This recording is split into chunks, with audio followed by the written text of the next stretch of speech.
How to add a favicon to a WordPress site. So a favicon is the small icon that appears in the browser tab next to your site's name. So for example, for YouTube, it's this, for Canva is this, etc. If you don't have any favicon, it's gonna be appeared like this. So in order to change that in WordPress site, you have to go to your WordPress admin panel and on the left go to appearance.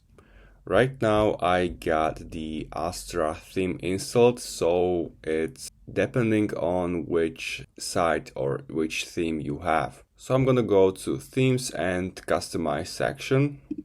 And this is the Astra theme builder, and you want to go to site identity.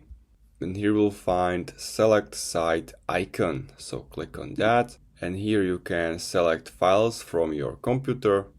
And now you have to select it, and as you can see, this is the new favicon also in this section of your browser.